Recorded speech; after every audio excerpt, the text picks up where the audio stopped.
Hi everyone! Today we're going to start our new chapter book. Backed by popular demand, we have a Humphrey book. So this time we're going to read Imagination According to Humphrey. And I thought this would be a good one because it seems that we have to all use our imaginations now that we're home and we're learning from home, and here I am teaching from home. So we have to be creative and use our imaginations. But I want to read the back of the book to you because the back of the book kind of gives you an idea of what the story is going to be about. So I'm going to read this and then we're going to read chapter 1. So it says, imaginations are running wild in Mrs. Brisbane's class. But Humphrey is stumped. His friends are writing about where they would go if they could fly. But Humphrey is happy, happy, happy, right where he is in room 26. It's positively easy for Humphrey to picture exciting adventures with dragons and knights in the story Mrs. Brisbane is reading aloud. He has no trouble coming up with plans to help his friends and tricks to entertain them. His imagination even goes a little too far when he wonders if Carlos, his imaginary friend, might be a ghost. If only his imagination wouldn't disappear when he tries to write.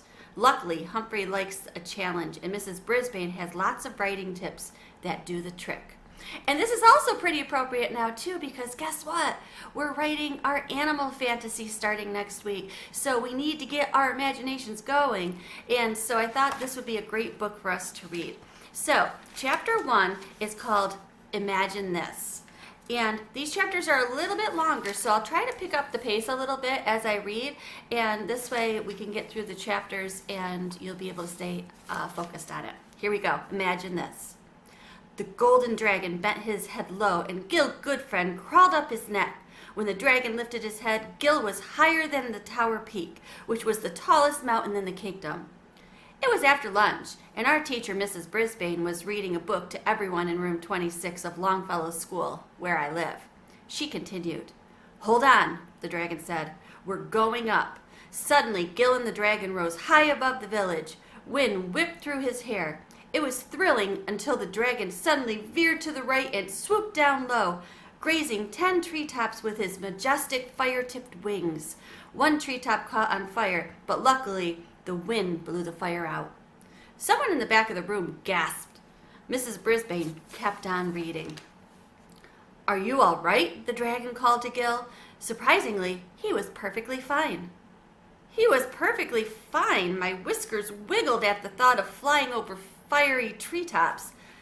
Gil peered down as they soared above his house. It looked no bigger than a toy. In seconds, the whole village of Bumpshire looked like tiny dots on a white background, even though it was July. You see, Gil's village had really terrible weather. It snowed in the summer and it flooded in the winter, and they had big storms all the time. It was miserable, but no one knew how to make it better. Only you can change the weather back to normal, the dragon said. I'm just a boy, Gil said. Why me? Yes, why, I squeaked. The dragon didn't answer. After a few moments, Gil shouted, Am I ever coming back? The dragon's voice boomed. That depends on you and you alone. Mrs. Brisbane looked up at all of my classmates. My tail twitched as I imagined riding a dragon. The biggest animal I've ever been near was a dog. They are pretty scary and have bad breath, but at least they don't breathe fire. Don't stop! Slow down, Simon shouted. Mrs. Brisbane closed the book. I'm sorry, but I have to keep you in suspense until tomorrow. Calm down, Cassie shivered. The dragons seem nice, but I hope I never meet a real one. I agree, I said. Of course, since I'm a small classroom hamster, all that my human friends heard was squeak. Boing, boing! My neighbor Og jumped up and down in his tank. He's the classroom frog. Maybe he's afraid of dragons too. Dragons aren't real, tell the truth, Thomas said. They're only in books. You shouldn't believe everything you read in a story. There are real dragons, not now, Nicole said. Eek, I squeaked. Thomas laughed. You have a good imagination. But there were dragons a long time ago, Cassie said. Right, Mrs. Brisbane? Mrs. Brisbane smiled. Some stories are true. They're called nonfiction. But other stories come out of the imagination. Those books are called fiction, like this book. There are dragons that aren't imaginary, Nicole said. My brother has one. Really? Mrs. Brisbane asked. Really, Nicole said. Stop talking, Sophie raised her hand. I don't see any dragons walking around today, but that doesn't mean they never did. Why did so many people write stories about them? That's a good question, Mrs. Brisbane said. Any ideas on why people might have thought dragons lived nearby? The room was quiet for a moment. I had no ideas as well. I would never want to imagine there were real scary dragons. Just Joey raised his hand. Maybe people saw some big old bones, like dinosaur bones, and thought they were from something like a dragon. And maybe there was a forest fire and people thought the beasts breathed flames that started the fire. Yes, Thomas said, and then they started to imagine all kinds of things the dragons did. Mrs. Brisbane nodded. I think it might have happened like that. I still wasn't sure. The room was quiet until Not Now Nicole giggled. Maybe we should get a dragon for a classroom pet. One like my brother's. It had been hard enough to get used to a frog as the other classroom pet in room 26, especially a frog like Og, who makes a weird sound and has some odd habits. But a fire-breathing dragon? No, I squeaked. The student sitting close to our table heard me and laughed. Don't worry, Humphrey, Thomas said. We're not getting a dragon because they're imaginary. By that time, I wasn't even interested in an imaginary dragon. Tell us about the dragon your brother has, Nicole, Mrs. Brisbane said. Her name is Pearl, and she's really beautiful, Nicole said. My classmates burst out laughing. I didn't think what Nicole said was funny at all. She looked really upset. She is, too, real. I'll prove it to you, she said. I'll call my mom right now. She'll tell you. Not now, Nicole, Mrs. Brisbane said. It's time for us to get out our math books. You can explain later. I usually try to learn along with my fellow classmates, even though I don't have a math book. But my eyelids got heavy and I slipped into my sleeping hut for a short nap. When I woke up, I crawled back out and glanced across the table by the window where my cage sits. Og was in the tank next to my cage. I think he was dozing too, but it's hard to tell. Sometimes he closes his eyes, but he's not even sleeping. I told you, he's a little odd. I glanced out of the other side of my cage and was unsqueakably happy to see that there was not a pet dragon blowing hot smoke at me. Phew! Then I looked toward the front of the room. I don't know how long I'd slept, but instead of writing numbers on the board, Mrs. Brisbane was talking about writing. This is my favorite time of the school year, she said. Today, we start being writers. I know you all brought your writing notebooks today. Will you hold them up? The students all held up notebooks, and each one was different. Helpful Holly's had big yellow sunflower on it. Tall Paul's had a motorcycle on the cover, while Small Paul's had a photo of the space shuttle. I climbed up to the tippy top of my cage so I could see better. I saw smiley faces, princesses, polka dots, and stars. My friends in room 26 have a lot of interests. Once you start writing your ideas in your notebooks, you're on your way to becoming a writer, Mrs. Brisbane explained. What if we don't have any ideas? Hurry up, Harry asked. Some of his classmates giggled. What if we don't have any ideas about what to write? Harry said. We all have ideas, Mrs. Brisbane said. The notebook is a tool to help you. Like a hammer, Fix-It Philippe asked.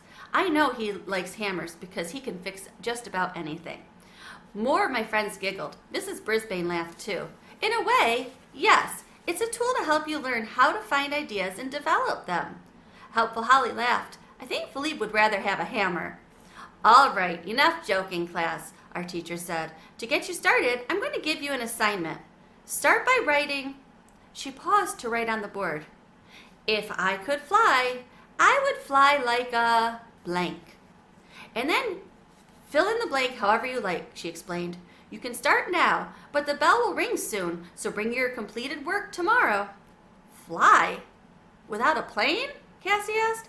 You get to decide if it's a plane or a bird or anything you can imagine, Mrs. Brisbane said. Then I want you to write a sentence saying where you would go. This is the beginning of your assignment, and eventually it will end up with a real story. She pointed to her head. Use your imaginations and spend some time thinking about your idea before you start writing. I heard some sighs and dropped pencils as my friends opened up their notebooks. Hurry Up Harry looked confused. Slow Down Simon looked grumpy. Calm Down Cassie looked anything but calm.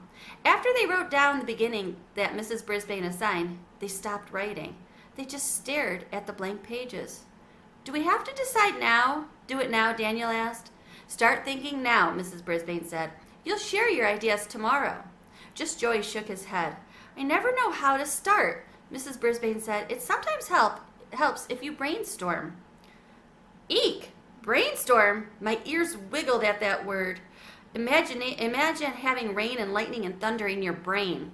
Take 5 minutes and write down any idea that comes into your head, our teacher explained. Don't worry if the idea seems silly or impossible, or if you don't even like it. Write it down anyway. No erasing. When the 5 minutes is up, look at your list of ideas, and you'll probably find at least one that you would like to write about. Then you can start. The assignment is only 2 sentences. How long do the sentences have to be? Sophie asked, because sometimes a sentence is long and sometimes a sentence is short, and sometimes Sophie didn't get a chance to finish because the bell rang and the notebooks were quickly closed. Most of my friends dashed for their backpacks and coats, but Sophie headed straight for Mrs. Brisbane. I dreamed about flying all the time, she said. Once I dreamed I flew to this island and all my friends there were parrots, but they could talk and I could understand them because parrots can talk. Oh, and you know what? Once, Mrs. Brisbane glanced at the clock. Why don't you write about it, Sophie? I don't want you to miss your ride. Sophie looked disappointed. I'd rather talk about it than write it. I know, Mrs. Brisbane said, but you'll learn. She pointed Sophie in the direction of the cloakroom. While my friends dashed out of room 26, Mrs. Brisbane cleaned the board and neatly stacked the papers on her desk. When she had her coat on and was ready to leave, she came over to the table. Good night, Humphrey and Og. I'll see you tomorrow. After she left, I watched out the window and waited until all the cars and buses were gone for the day. Then I turned toward Og's tank. Do you think dragons are real? Because, to squeak the truth, I'm not sure. Og was silent. It's hard to know what a frog thinks about. For one thing, Og always has a goofy grin on his face. And if he does talk, it sounds more like a broken guitar string than a sensible animal like a hamster. This time he didn't even say boing. He just dived into the water side of his tank and began splashing. I looked out the window again. It was getting dark. I had something important to do, but I had to wait. The big clock at the wall doesn't make any noise during the day, but it makes a lot of noise at night. Tick, tick, tick. Even an odd frog is better company than that. I waited for the other sound, and finally it came. Rattle, rattle, rattle. Then the turn of the doorknob and the click of the switch. The room filled with light. Aldo had arrived. Aldo came every night during the week to clean room 26 and all the rooms in Longfellow School. Hello, my friends, he said cheerfully. I hope you're both well. I am, Aldo. How are you? I squeaked as I rushed to the front of my cage to greet him. Boing, boing, Og said. I am well, Aldo said with a smile. Thank you for asking. He went right to work, sweeping, dusting, mopping, and emptying the wastebasket. On most nights, Aldo first stopped to talk or even do a little trick, like balancing his broom on one finger, but tonight he didn't stop at all. I need to get home to study, Aldo said. The quicker I get out of here, the sooner I can study. And the quicker I get out of college, the sooner I can start teaching. After all, I'm about to be a dad. I already knew Aldo went back to college to learn to be a teacher, and I knew he and his wife Maria were going to be parents of twins. Aldo worked so fast he was almost a blur. I was unspeakably happy when he sat down to eat dinner with us. I was even happier when he pulled out a small piece of carrot for me, and Og seemed pleased when he threw some froggy fish sticks in his tank. Aldo ate his sandwich in almost as fast as he swept the floors. Wish me luck, fellows, he said as he got up to leave. I have a really big test tomorrow. Good luck, Aldo, I called out to him as he turned off the lights. Boing, Og said. The light from the street lamps streamed through the window and gave my cage a nice glow. Once I saw Aldo's car pull out of the parking lot, I quickly went to work. I've been waiting hours for this moment. My friends weren't the only students with notebooks. I have one too. I keep it hidden behind a little mirror in my cage. It's a hamster-sized notebook that was a present from Miss Mack, a teacher I love as much as I love Mrs. Brisbane. There's a tiny pencil too. My notebook doesn't have flowers or soccer balls on the cover. In fact, it's pretty plain. But it's very, very, very special to me because I write all my secret thoughts in it. My notebook is like an old friend, and I couldn't wait to get to work. I opened it and began to think. If I could fly whenever I wanted, where would I go? There was a lot of places where hamsters like me can't go. We can't go on airplanes or field trips or to soccer games or restaurants. But there are some places we can go that humans can't. Tiny places like between the cracks in floorboards or inside a little hamster ball. If I could fly, I would fly like a... what? I wrote in my notebook almost every night, but suddenly I couldn't think of a thing to say. Use your imagination, Mrs. Brisbane had said. Where are you, imagination? I squeaked. Did you fly away? But all I heard back was silence. There was nothing like lightning or thunder in my brain. I was wide awake, but my imagination had gone to sleep. Ugh, where would you go if you could fly? I squeaked. Boing, boing, boing. Ugh jumped up and down excitedly. I realized my mistake. The word fly means something special to frogs because flies are things they like to eat. My tummy did a flip-flop just thinking about that. Never mind, I told him. I started thinking about things that fly, like birds, airplanes, rockets, and flies. Airplanes and rockets are huge and noisy things that go way above the clouds and who knows where. Birds are squawky creatures with sharp beaks, although it would be nice to fly anywhere I wanted to go. And I wouldn't want to be the kind of fly that ends up in a frog's mouth. The problem is, I'm happy, happy, happy living in my cage in room 26 and seeing my human friends every day. I really like helping my friends. I stared and stared at the blank pages, and I guess I dozed off because the next thing I knew, sunshine was streaming through the window and Mrs. Brisbane was jiggling her keys in the door. I barely had time to push my notebook and pencil behind the mirror before I heard her say, "Morning!" And that's the end of chapter 1. And this is a little thing he puts in here called My Writer's Ramblings. I have so many great ideas all through the day, but when it's time to write them down, poof, they've flown away. And I know you can relate to this story because there's so many times I say to you, okay, we're going to use your imaginations and you're going to write about something. And you just look at me with this blank stare like I have no idea what I'm supposed to write. So I want you to really, really, really start getting your imaginations going, especially considering we're going to start writing our animal fantasies on Monday. So over the weekend, I want you to get those imaginations going. And remember, in our animal fantasies, an animal is usually our main character, and they have those human qualities. So think about that and think with your imagination and